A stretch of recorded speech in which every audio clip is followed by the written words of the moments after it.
La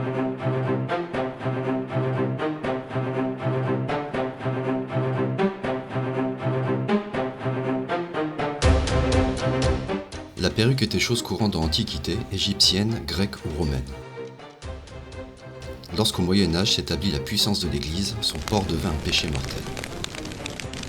Nous allons suivre, sur certaines monnaies, l'évolution des coiffures royales. Contrairement à l'Angleterre, dont les portraits des souverains ont toujours figuré sur les monnaies depuis le IXe siècle, en France ce n'est que plusieurs siècles plus tard, avec les testons de Louis XII, qu'apparaît le portrait du roi. On le retrouvera désormais sur les monnaies royales jusqu'à Charles X. Le portrait royal anglais, de face, ne varie pas du règne d'Édouard Ier jusqu'à celui d'Henri VII. La miniature de la Bible de Saint-Louis montre un portrait du roi très proche de celui qui figure sur le penny. Cette coiffure est répandue dans tout l'Occident médiéval, mais à l'exception de l'Angleterre, le portrait n'apparaît véritablement sur les monnaies qu'au milieu du XVe siècle, avec le teston italien de Francisco Sforza, duc de Milan, sur lequel figure le portrait du prince. Lorsque Louis XII prend la ville de Milan, il fait frapper des monnaies inspirées de la monnaie locale et rapporte le modèle en France. Désormais, le portrait du roi figurera sur les monnaies françaises. Regardons ce teston de François Ier. Le teston présente un visage de profil avec une coiffure simple, les cheveux tombent naturellement sur la nuque. Quelques années plus tard, François Ier apparaît sur les monnaies avec la barbe et les cheveux courts. Nous pouvons donc dater précisément cette transformation dont on connaît le motif. Le 6 janvier 1521, le jour des rois. François Ier et sa cour s'étaient déplacés pour la fête jusqu'à Romorantin. À cette occasion eut lieu un simulacre de combat au cours duquel le roi de la Fève était assiégé par François Ier. Mais les projectiles n'étaient que des boules de neige normalement, sauf qu'un maladroit ou un courtisan mal attentionné, lors de l'assaut final, lança une bûche enflammée qui atteignit le roi en pleine tête.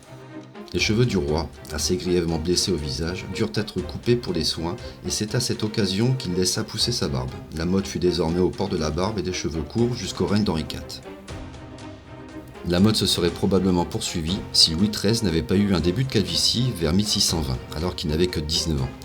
Il décida de porter une perruque, les cheveux courts n'étaient plus à la mode. Les monnaies de ses successeurs donnèrent une chronologie intéressante de l'évolution de la perruque royale jusqu'à la Révolution. La perruque royale, telle qu'elle se présente sous les monnaies de Louis XIII, est à cheveux longs, sans fantaisie particulière. Il s'agit simplement de cacher la calvitie royale. Dans sa jeunesse, Louis XIV avait une belle chevelure, et on admirait les cheveux du jeune roi qui tombaient en boucle, comme on le voit sur les premières monnaies du règne. Malheureusement, en 1658 à Calais, le roi fut atteint du typhus. Les soins permirent la guérison, mais le traitement sévère provoqua la chute des cheveux. On a eu recours à la perruque dite à fenêtre. Les cheveux sont fixés sur un tissu ajouré qui permet de mêler vrais et faux cheveux. La chute des cheveux aboutit à la calvitie complète du roi à ses 32 ans. Ce problème de perruque est si important qu'il est institué en 1673 une corporation des perruquiers afin de favoriser le perfectionnement des chevelures postiches. C'est à cette époque que le roi commence à porter la perruque complète. Le tissu est plus fin et les fenêtres ont disparu, ainsi que certains des désagréments qui allaient avec. Dans la spécialité, deux noms ressortent, Jean Quentin et Benoît Binet. Le premier parce qu'il a mis au point un traitement rendant les cheveux féminins plus solides et fixés sur une coiffe plus agréable à porter. Le second se fit connaître par la composition des perruques. La forme évolue avec le temps et parfois peut-être même surprenante. Le roi change fréquemment de perruque au cours de la journée et son barbier perruquier est à la cour un personnage de première importance. La forme de la perruque évolue rapidement vers le haut et sur les monnaies coupe largement la légende. Les plus importantes montaient à 10 cm au-dessus du crâne et tombaient un peu au-dessus de la ceinture.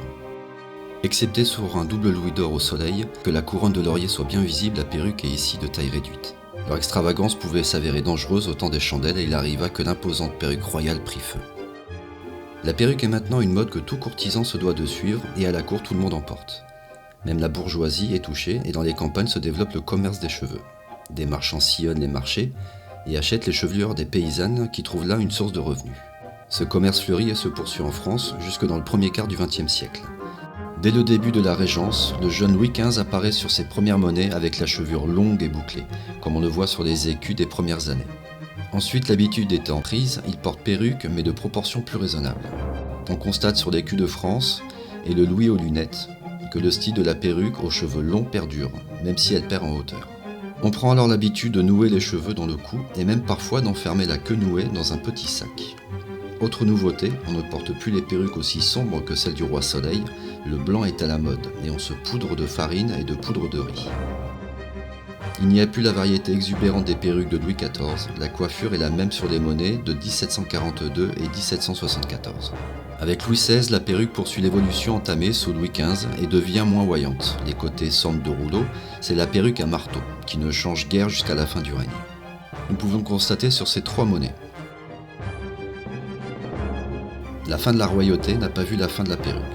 Les portraits des hommes de la Révolution nous montrent Robespierre ou Danton coiffés d'une perruque poudrée, très proche de celle de Louis XVI. Après la Révolution, le jeune général Bonaparte garde les cheveux mi-longs. Mais sur les monnaies du consulat, les cheveux sont coupés, la perruque a disparu. La Restauration verra revenir très provisoirement la coiffure à catogan, comme on le voit sur les monnaies de Louis XVIII, qui est coiffé comme on l'était avant la Révolution. Mais son successeur, Charles X, petit-fils de Louis XV, paraît sur des monnaies avec les cheveux courts. C'est donc la fin de la perruque royale.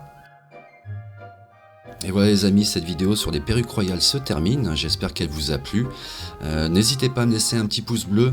Ça fait toujours plaisir, ça va permettre de faire avancer la vidéo et surtout savoir si je continue sur la même lancée, si je continue à faire des vidéos historiques ou alors si je mets de côté, suivant l'influence et l'intéressement des personnes. Je tenais à remercier également Yannock et le magazine Détection Passion qui m'ont permis de réaliser cette petite vidéo grâce à l'article de Yannock sur des perruques royales.